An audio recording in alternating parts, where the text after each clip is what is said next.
I'm joined by the Shadow Environment Minister Jonathon Duniam, who joins us from Hobart. Senator, thanks for your time. What's your read on this number out of the Fair Work Commission today? Do you welcome it? Well, obviously we respect the independence of the Fair Work Commission, and no doubt there'll be many Australian households that are grateful for a little bit extra.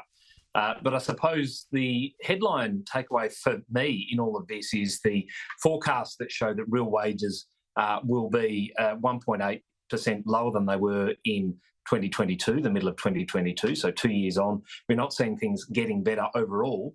But of course, to hear the Fair Work Commissioner say in his reasons for making the decision that they did that productivity is in no way picking up to where they want to see it, which is A, holding back their capacity to support low-paid workers, but it points to the policies of this government. High energy costs, which are not being brought down by their policies, in fact held up, and of course cost of doing business, the red tape that small business find themselves wrapped up in as a result of their IR laws are all stifling productivity. They're things the government can fix and that would help low-paid workers and more broadly improve productivity. So they were the takeouts for me. As I say, it's probably good news for many households across the country, but at the end of the day, government policy is holding them back from where they could be. Do you believe, though, that it was measured to the extent that it won't put added pressure on inflation right now, which is the last thing we want?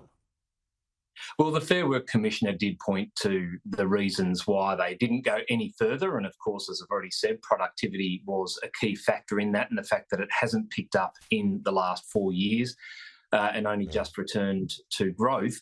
But yes, they do have to take into account whether or not a decision will drive up inflation, and they've got it in that target band that the RBA have set with regard to inflation. So while there is a little improvement for low-paid Australians, of course, there are other things holding Australians back, and they are government policies that are keeping the cost of living high and the capacity to earn more down.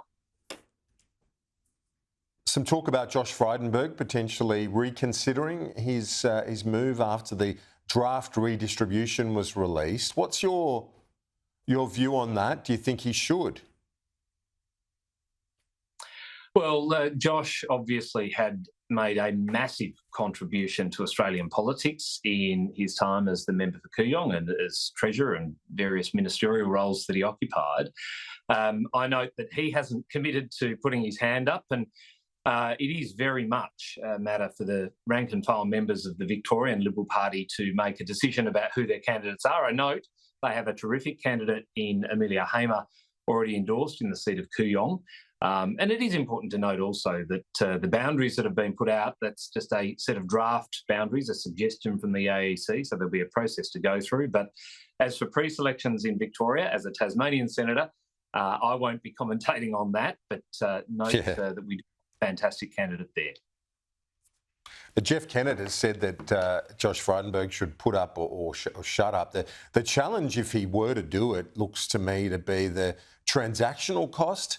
As you rightly point out, Amelia Hamer in her early 30s, a young woman, don't want to be seen to be stopping a career just as it's starting as a middle-aged man, surely, that if you put yourself in some of the reaction to this, I think Monique Ryan would have a field day with it.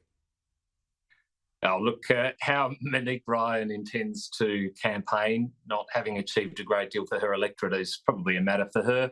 At the end of the day, this is all speculation. Josh has not confirmed that he intends to run. We don't know where his head's at. I haven't yet met Amelia Hamer. I'm looking forward to getting out and door knocking with her. And I'm sure the Victorian Liberal Party members, whatever happens, will make the right decision about how best to win the seat of Kooyong back, because I'll tell you what, Australia needs it, and we need to return to government to fix some of the problems we're seeing across the country.